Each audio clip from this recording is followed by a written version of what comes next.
ಜಿಲ್ಲಾಧಿಕಾರಿ ಕಚೇರಿ ಬಳಿ ಅಹೋರಾತ್ರಿ ಕುಳಿತು ಮೌನ ಧರಣಿ. ದೇವನಹಳ್ಳಿ ತಾಲೂಕು ವ್ಯಾಪ್ತಿಯಲ್ಲಿ ರಾಜಕಾಲುವೆ, ಸ್ಮಶಾನ, ಸರ್ಕಾರಿ ಜಮೀನು ಒತ್ತುವರಿ ವಿರುದ್ಧ ಹೋರಾಟ. ಕಳೆದ 2 ವರ್ಷಗಳಿಂದ ಹೋರಾಟ ಮಾಡ್ತಾ ಇದ್ರು ತಲೆಕೆಡಿಸಿಕೊಳ್ಳದ ಜಿಲ್ಲಾಡಳಿತ. ದೇವನಹಳ್ಳಿ ತಹಶೀಲ್ದಾರ್, ಬೆಂಗಳೂರು ಗ್ರಾಮಾಂತರ ಜಿಲ್ಲಾಧಿಕಾರಿ ಭರವಸೆ ಕೊಟ್ಟು ಈಡೇರಿಸಿಲ್ಲ. ಸ್ವಲ್ಪ ಭಾಗ ಒತ್ತುವರಿ ತೆರವುಗೊಳಿಸಿ ಸುಮ್ಮನಾಗಿದ್ದಾರೆ ಅಧಿಕಾರಿಗಳು.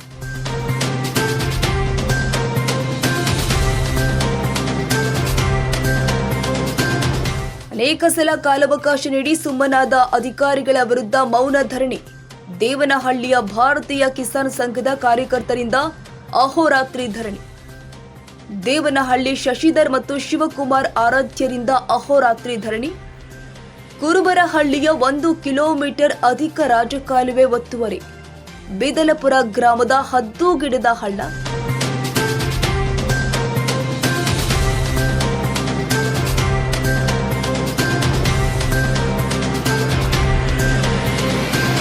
ಬೈಜಾಪುರ ಗ್ರಾಮದ ಸರ್ವೆ ನಂಬರ್ 17ರ 1 ಎಕರೆ 18 ಗುಂಟೆ ಜಮೀನು. ಯಲಿಯೂರು ಗ್ರಾಮದ ಸ್ಮಶಾನಕ್ಕೆ ದಾರಿಗಾಗಿ ಧರಣಿ. ಸರ್ಕಾರದ ಜಮೀನುಗಳನ್ನು ಸರ್ಕಾರಕ್ಕೆ ಉಳಿಸಲು ಸರ್ಕಾರದ ವಿರುದ್ಧವೇ ಹೋರಾಟ. ಭಾರತೀಯ ಕಿಸಾನ್ ಸಂಘದ 4-5 ಜನ ಜಿಲ್ಲಾಧಿಕಾರಿ ಕಚೇರಿ ಬಳಿ ಅಹೋರಾತ್ರಿ ಧರಣಿ. ಶೀಘ್ರವಾಗಿ ಸರ್ಕಾರಿ ಜಮೀನುಗಳ ಒತ್ತುವರಿ ತೆರವುಗೊಳಿಸಲು ಆಗ್ರಹ.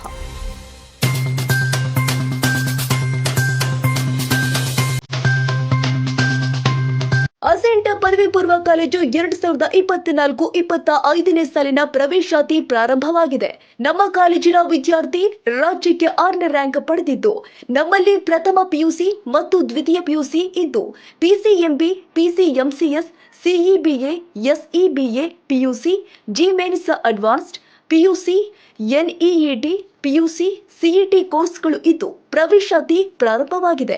ಕೆಲವೇ ಸೀಟ್ಗಳು ಮಾತ್ರ ಲಭ್ಯವಿದ್ದು ಅತ್ಯಾಧುನಿಕ ಶಿಕ್ಷಣ, ಉತ್ತಮ ಶಿಕ್ಷಕರು ಇದ್ದು 100ಕ್ಕೆ 100ರಷ್ಟು ಫಲಿತಾಂಶ ನೀಡಲಾಗುತ್ತಿದೆ.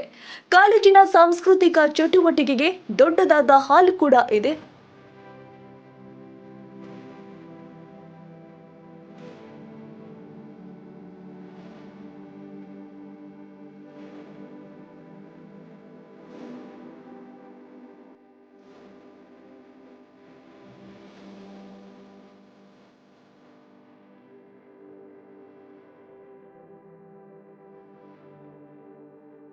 ಹಾಗಿದ್ರೆ ಒಮ್ಮೆ ಭೇಟಿ ಕೊಡಿ.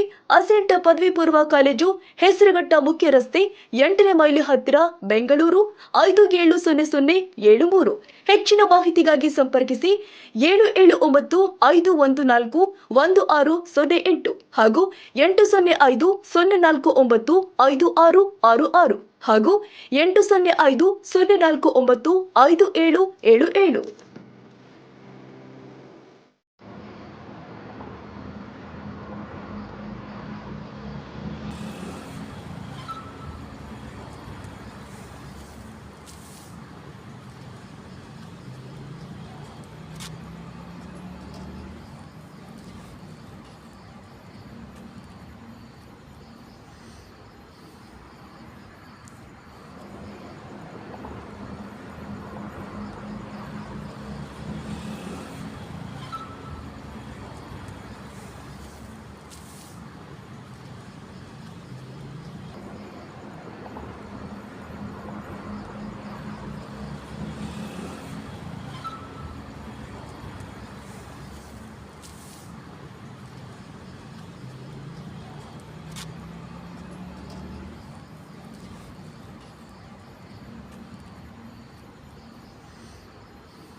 ಎಲ್ರಿಗೂ ನಮಸ್ತೆ.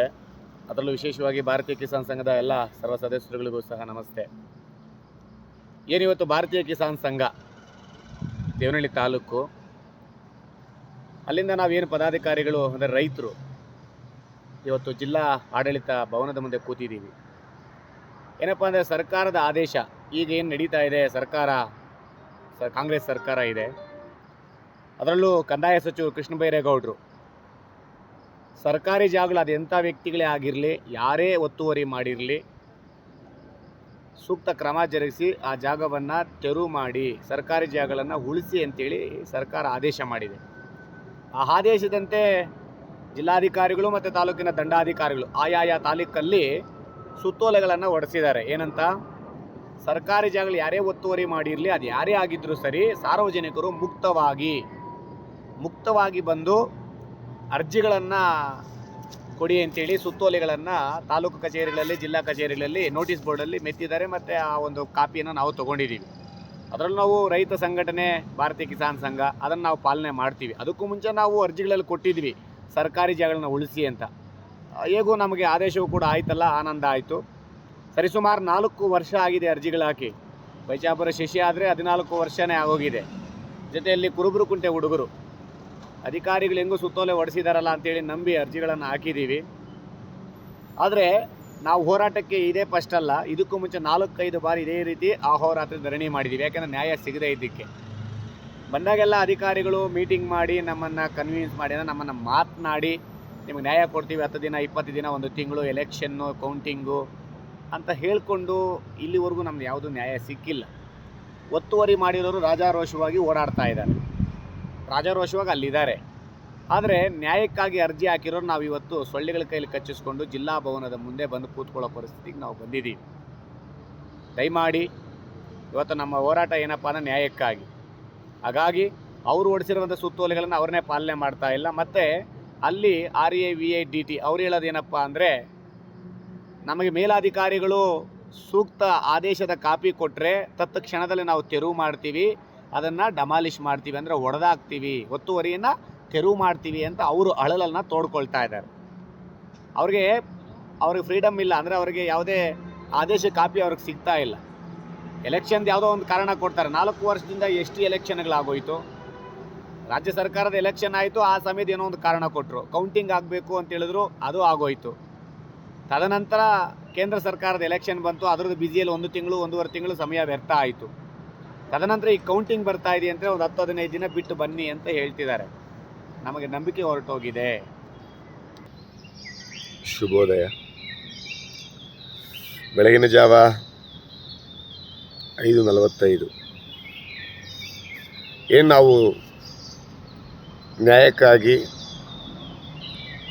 ಬೆಂಗಳೂರು ಗ್ರಾಮಾಂತರ ಜಿಲ್ಲಾಡಳಿತ ಭವನದ ಮುಂದೆ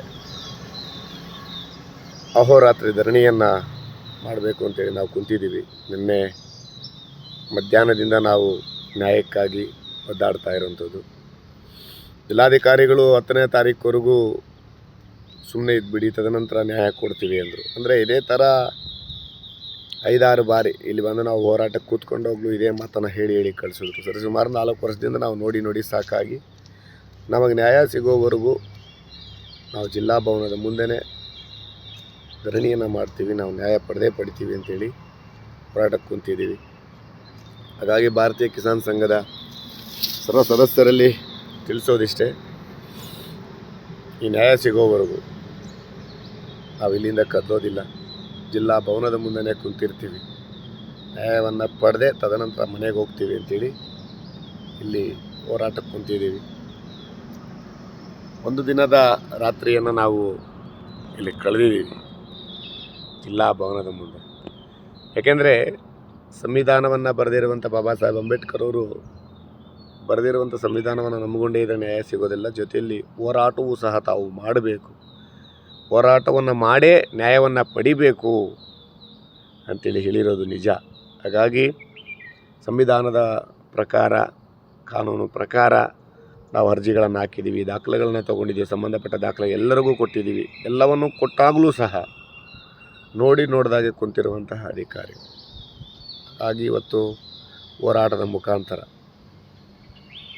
ಜಿಲ್ಲಾ ಭವನದ ಮುಂದೆ ಕುಂತು ನ್ಯಾಯವನ್ನು ಪಡೀಲಿಕ್ಕೆ ಇವತ್ತು ನಾವು ಸಿದ್ಧರಿದ್ದೀವಿ. ದಯಮಾಡಿ ಯಾರ್ಯಾರಿಗೆ ಅನ್ಯಾಯ ಆಗಿದೆ, ಸಹಜವಾಗಿ ರೈತರಿಗೆ ಭಾಳಷ್ಟು ಜನಕ್ಕೆ ಅನ್ಯಾಯ ಆಗೇ ಇರುತ್ತೆ, ಇದರಿಂದ ನೊಂದಿರ್ತೀರಿ, ಬನ್ನಿ ತಾವು ಸಹ ಜಿಲ್ಲಾಡಳಿತದ ಭವನದ ಮುಂದೆ ತಮ್ಮ ನ್ಯಾಯಕ್ಕಾಗಿ ಹೋರಾಟದ ಮುಖಾಂತರ ನಾವು ನ್ಯಾಯವನ್ನು ಪಡೆಯೋಣ. ದಯಮಾಡಿ ದೇವನಹಳ್ಳಿ ತಾಲೂಕಾಗಿರ್ಬೋದು, ನೆಲಮಂಗಲ ತಾಲೂಕಾಗಿರ್ಬೋದು, ಹಾಗೆ ದೊಡ್ಡಬಳ್ಳಾಪುರ ತಾಲೂಕಾಗಿರ್ಬೋದು, ಹೊಸಕೋಟೆ ತಾಲೂಕು, ಯಾರೇ ರೈತ ಬಾಂಧವರಾಗಿರಲಿ, ಯಾರೇ ನೊಂದ ರೈತರಾಗಿರಲಿ, ಸಾರ್ವಜನಿಕರಾಗಿರಲಿ, ಬನ್ನಿ ನಮ್ಮ ಜೊತೆ ಕೈ ಜೋಡಿಸಿ ಜಿಲ್ಲಾಡಳಿತ ಭವನದ ಮುಂದೆ ಕುಂತು ಹೋರಾಟ ಮಾಡುವ ಮುಖಾಂತರ ಅಧಿಕಾರಿಗಳನ್ನು ಅವರ ತಪ್ಪುಗಳನ್ನು ಅವ್ರಿಗೆ ಅರಿವು ಮಾಡಿಸುವಂಥ ಕೆಲಸ ತಾವು ಮಾಡೋಣ, ನ್ಯಾಯವನ್ನು ಪಡೆಯೋಣ, ಎಲ್ಲರೂ ಬನ್ನಿ ಅಂತೇಳಿ ಈ ಮೂಲಕ ವಿಷಯ ತಿಳಿಸ್ತಾ ಇದ್ದೀವಿ. ಕ್ಷಣ ಕ್ಷಣದ ಸುದ್ದಿಗಾಗಿ news 81 Kannada YouTube channel subscribe ಮಾಡಿ. ಹೊಸ ಸುದ್ದಿಗಳ ನೋಟಿಫಿಕೇಶನ್ಗಾಗಿ ಬೆಲ್ ಐಕಾನ್ ಕ್ಲಿಕ್ ಮಾಡಿ.